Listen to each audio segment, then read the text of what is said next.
Hola y bienvenidos a mi canal, Informes y Biografías. Si te gusta este video, no dejes de suscribirte, darle un like y compartirlo.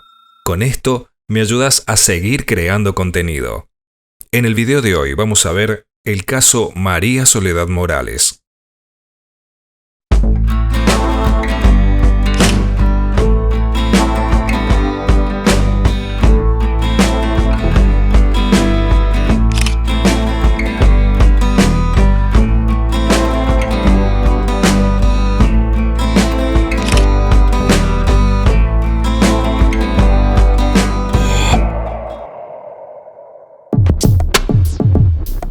Catamarca, Argentina, septiembre del año 1990. Ramón Saadi, del Partido Justicialista, gobierna la provincia. Su familia domina la política de Catamarca desde hace 40 años. Su padre, Vicente Saadi, fue 7 veces senador nacional, 2 veces gobernador y fue presidente del Partido Justicialista. Luego de su fallecimiento, su hijo Ramón le sucede en la política. Había sido gobernador en 2 oportunidades. Con tantos años en el poder, la familia Saadi había logrado establecer el control de todo, incluyendo a la policía y a la justicia. No era raro pensar entonces que la corrupción también estaba enquistada en esa provincia.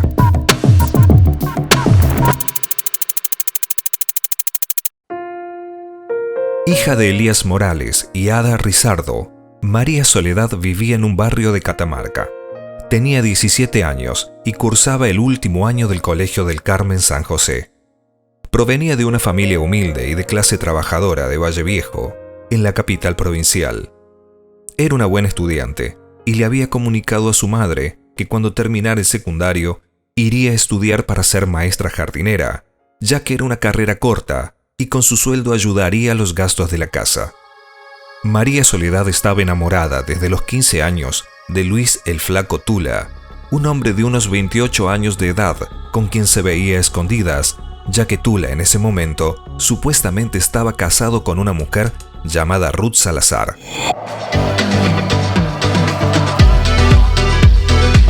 En la noche del viernes 7 de septiembre de 1990, María Soledad, quien por entonces cursaba 5º año de la secundaria, asistió a la discoteca Le Feu Rouge, en donde se organizaba una fiesta con el fin de recaudar fondos para el viaje de egresados de su curso. Sus padres le habían dado permiso de quedarse a dormir en la casa de una compañera suya, y María Soledad les dijo que volvería alrededor de las 16 horas del día siguiente, pero no fue así. Estuvo cobrando entradas en la boletería de la discoteca. Luis Tula pasaría a buscarla después de la fiesta. La fiesta terminó, pero Luis no apareció. Las amigas de María Soledad se fueron retirando. Muchas, inclusive, le preguntaron si no quería que la acercaran a su casa, pero ella decidió esperar en la parada del ómnibus un rato más. Más tarde, en la madrugada del 8 de septiembre, entre las 3 y 3:30 de la mañana, Luis Tula finalmente pasó por el lugar y decidió estacionar a la vuelta de la esquina. María Soledad fue vista por última vez al abordar un automóvil que pertenecía a Arnaldito Saadi, uno de los sobrinos del gobernador. Esa fue la última vez que la vieron con vida. De allí partieron hacia otra discoteca llamada Clivus, el cual se conocía que era un boliche con un ambiente diferente, en donde se hacían fiestas privadas y que de alguna manera no gozaba de muy buena reputación. Durante todo el sábado y todo el domingo no se supo absolutamente nada, pero todo cambiaría en las siguientes horas.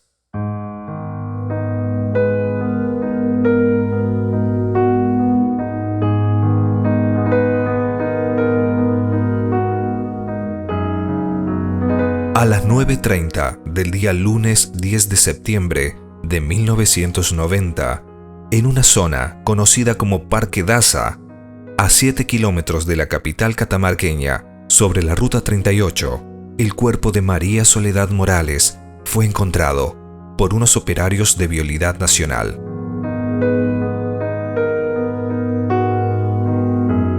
Estaba semidesnuda, con una polera negra que le habían prestado alrededor de su cuello. Le faltaban las orejas y un ojo. Su cuerpo había sido desfigurado, según trascendidos, con el objetivo de que no fuera reconocida. Parte de su cuero cabelludo había sido arrancado. Tenía la mandíbula fracturada, quemaduras de cigarrillo, signo de haber sufrido vejaciones y de haber sido salvajemente violada. El cadáver estaba tan desfigurado que su padre solo pudo reconocerlo por las cicatrices de unos 3 centímetros que María Soledad tenía en la muñeca. Más tarde se supo que había muerto de un paro cardíaco por una dosis letal de cocaína que le habían obligado a consumir. Desde un primer momento, las investigaciones fueron demoradas y manipuladas. El grado de corrupción era tal que el mismo jefe de policía, el comisario Miguel Ángel Ferreira, al hallar el cadáver, ordenó que lo lavaran, borrando huellas y señales de modo irrecuperable. Luego se supo que uno de los hijos del jefe de policía había sido partícipe del asesinato. Las evidencias no se cuidaron. Por el contrario, se hizo lo posible para borrar toda huella dejada. El lugar no fue cercado. Si bien se encontró semen y se levantaron muestras, después de meses se determinó que los hisopos no eran aptos y tales muestras se perdieron para siempre. Se tardó más de 2 meses en abrir la investigación judicial y una vez que la justicia intervino, el favoritismo hacia los posibles involucrados era evidente. El primer detenido fue Luis el Flaco Tula, quien intentó hacer pasar todo como si fuera un crimen pasional, pero fue liberado a los pocos días por falta de pruebas, y esto despertó la indignación de la población. Ante el abucheo le patean el auto, vemos cómo patean el auto, una turba verdaderamente. ¡Asesino! ¡Asesino! Algunas semanas después del hecho, varios testigos mencionaron a un tal Ibáñez, al hijo del jefe de policía Miguel Ángel Ferreira y Guillermo Luque, hijo del diputado nacional Ángel Luque. Guillermo Luque rápidamente se presentó por su cuenta a declarar y presentó pruebas que supuestamente demostraban que al momento del asesinato se encontraba en Buenos Aires, aunque varios testigos más declararon haberlo visto en Catamarca. Acá hay una serie de personas que se han agrupado para acusarme a mí debido a que quieren desviar la información y desviar la atención del pueblo de Catamarca y quieren dividir a la familia catamarqueña. Otra persona en declarar fue el colectivero Carlos San Antonio Ponce, quien vio a las 3:40 de la madrugada del lunes 10 a 2 policías al lado del cuerpo y posteriormente a las 4:05 de la madrugada. Y me bajo había un senderito ahí, para abajo así. Y bueno, justo viene el que estaba ahí adelante, me dijo que estaba una chica muerta ahí. Y cuando yo miré así, la vi a la chica desnuda. ¿Y los otros 2 qué hacían? Estaban ahí a la par del auto. Ninguno de estos policías fue investigado, aun cuando en el expediente figura que el cadáver fue encontrado por 2 empleados de vialidad recién a las 9 de la mañana de ese lunes, algo que puso en evidencia la participación de la policía encubriendo el caso. Como si esto fuera poco, las autoridades iban frecuentemente a la casa de la familia Morales, que pasaba por un duro momento, a cuestionarle y manifestarle de manera aberrante que lo ocurrido era culpa de la misma María Soledad, llegando inclusive a hablar de ritos satánicos y así evitar inculpar y capturar a los verdaderos autores del crimen. El tiempo pasaba, mientras la justicia no avanzaba en el caso, tal vez pretendiendo que con esto la causa se desvaneciera paulatinamente en el tiempo.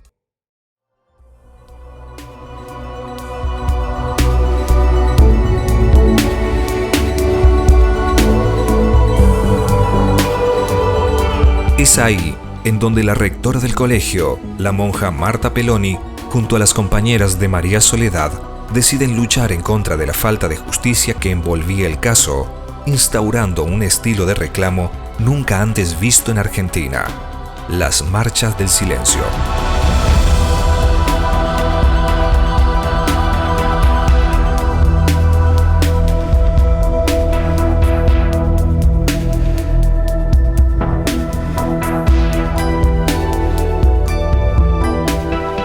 Las marchas comenzaban en la plaza principal o en la puerta del Colegio del Carmen de San José. En silencio fueron sumándose cada vez más personas. Criticaban al gobierno por su nespotismo, su corrupción e imputabilidad. Esto es un circo que ha hecho la hermana Peloni y lo ha demostrado ayer a raíz de Yo tenía mi duda casualmente, pero ayer me he dado cuenta de que es ella la autora de todo esto. Paulatinamente, cada marcha se volvió más convocante, llegando hasta 30.000 personas en algunos casos. Nunca antes en Catamarca se había visto tanta gente haciéndole un reclamo a un gobierno.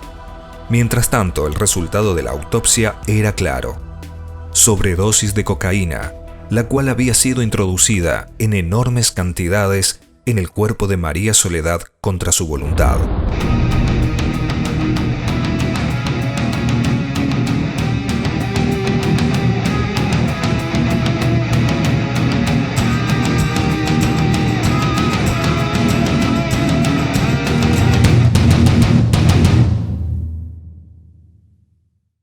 Se muere por un exceso de tóxico, por supuesto en contra de su voluntad, como lo hemos también explicado frente al tribunal. Que se le dio sin que ella aceptara, se le dio violentamente. Claro, porque la cantidad que se encuentra en este caso sobrepasa la voluntariedad del sujeto. El gobernador Saadi decide entonces limpiar su imagen y convoca una marcha de la verdad, aunque solo logra reunir a unas 7.000 personas. A todos y cada uno de nosotros, Catamarca, Catamarca, Catamarca, Catamarca. El caso seguía sin avanzar. Las marchas, cada vez más convocantes, comienzan a hacerse oír en todo el país a través de los medios. El presidente Carlos Menem, viendo que las cosas estaban lejos de cambiar, decide intervenir los tres poderes de Catamarca el 17 de abril de 1991.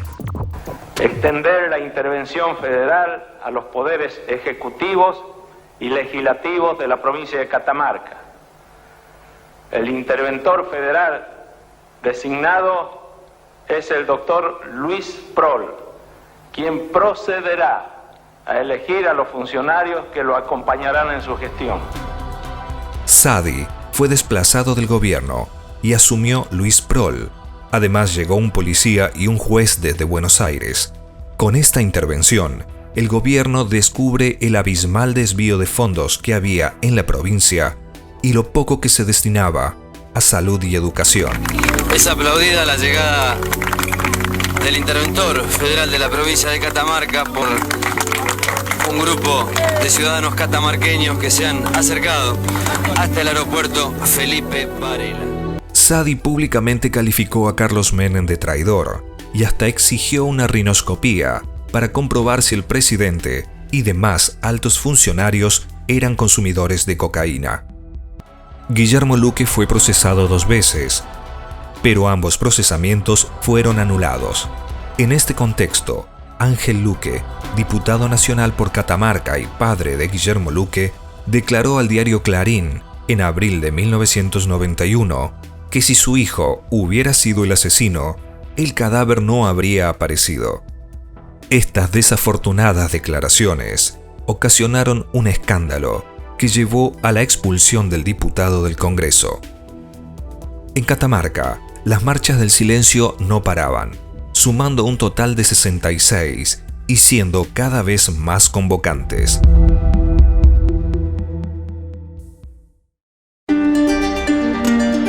Diciembre de 1991 trae grandes cambios en la política catamarqueña. Triunfa el Frente Cívico y Social, partido totalmente antagónico al gobierno de Saadi, asumiendo como gobernador Arnoldo Aníbal Castillo. Este es un milagro y además se lo debemos a María Soledad. Ella abrió el camino del cambio total de esta Catamarca.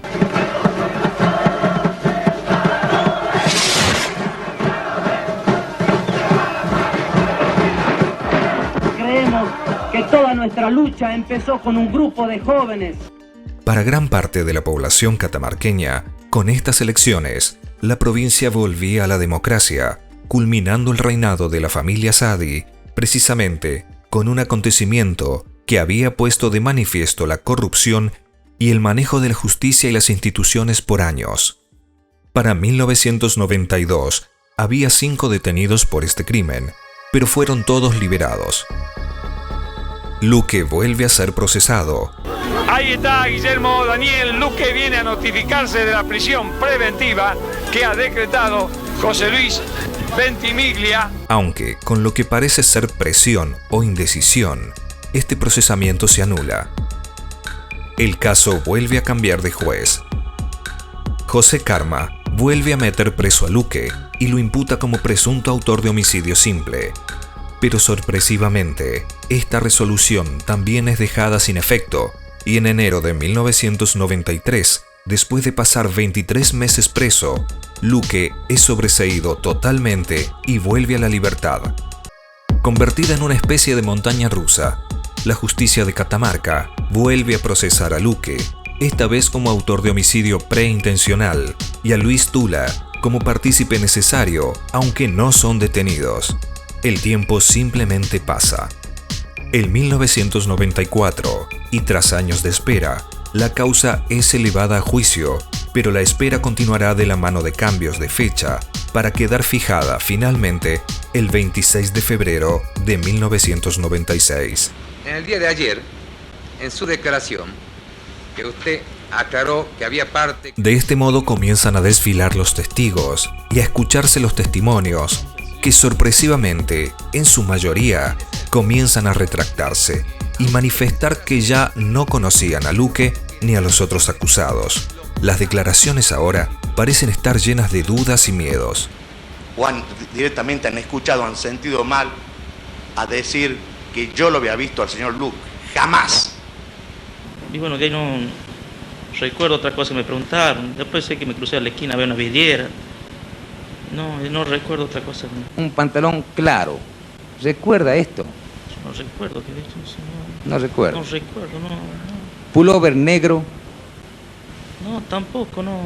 No recuerda absolutamente. No recuerdo, que el testigo ya en la declaración aparentemente tendría lagunas y ahora dice no recordar absolutamente nada. El tribunal le leyó lo que había declarado ante la policía. La televisión nacional dio amplia cobertura al juicio transmitiéndolo en directo y registró en detalle los gestos de los jueces que evidenciaron una actitud parcial. Una de las cámaras capta a uno de los jueces, Juan Carlos Zampayo, afín al gobierno de Saadi, haciéndole un gesto e intentando convencer a la jueza María Alejandra Azar, también simpatizante de Saadi, de su respuesta. Del mismo modo que todo el caso estuvo colmado de irregularidades, el juicio televisado no fue la excepción. Se desata un nuevo escándalo, lo que lleva a la anulación del juicio. El presidente del tribunal renunció después de denunciar presiones. En 1997 se celebró un nuevo juicio. Las condiciones políticas en el país y en la provincia habían cambiado considerablemente. 300 testigos declaran. Ninguno de ellos es testigo presencial y son pocos los que aportan datos de relevancia.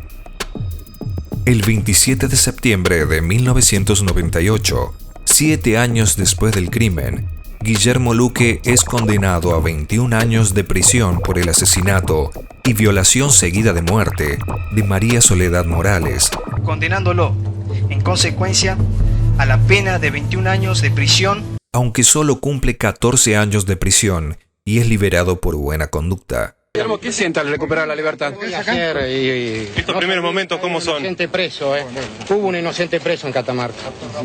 Luis Tula es condenado a 9 años de prisión como partícipe secundario de la violación, condenándolo en consecuencia a la pena de 9 años de prisión. Básicamente, se cree que Tula entregó a María Soledad a Luque y a sus otros amigos. En ese juicio, además, el tribunal ordena investigar el encubrimiento, pero esto nunca se hizo. Había motivos para ello. El encubrimiento podría haber alcanzado a la plana mayor de la policía de Catamarca, al ex gobernador Ramón Saadi, al subcomisario Luis Patti y al propio expresidente Carlos Menem. Además, se ordena la investigación de encubrimiento, falsedad ideológica y asociación ilícita. Tras las detenciones, ninguna investigación avanzó.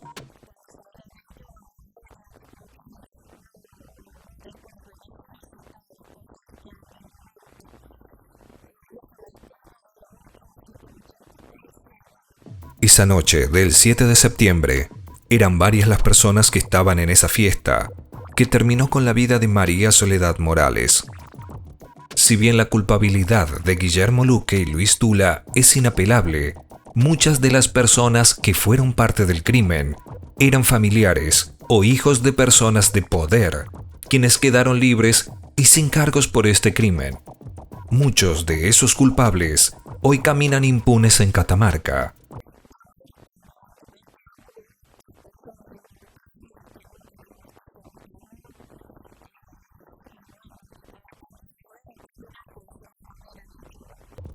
Paradójicamente, hoy la provincia es gobernada por Lucía Corpachi, prima hermana de Ramón Sadi. En aquel momento hablábamos de Catamarca como del ejemplo de la provincia feudal. Eso era Catamarca y pensábamos que iba a cambiar. Hoy, 24 años después, la gobernadora de Catamarca es prima de Ramón Sadi. El intento de las autoridades de Catamarca por encubrir el asesinato desencadenó históricas movilizaciones populares que contaron con el apoyo de amplios sectores en todo el país, tras lo cual se pusieron de manifiesto las condiciones semifeudales del ejercicio del poder en muchas provincias argentinas. Se delinearon nuevas identidades, las antiguas se reforzaron y se establecieron nuevos patrones de organización social. Las protestas populares en Catamarca trascendieron los trágicos eventos de una víctima y el escándalo político que le siguió. Fue un paso crucial en la construcción simbólica de la ciudadanía que puso a prueba los límites de la gobernabilidad.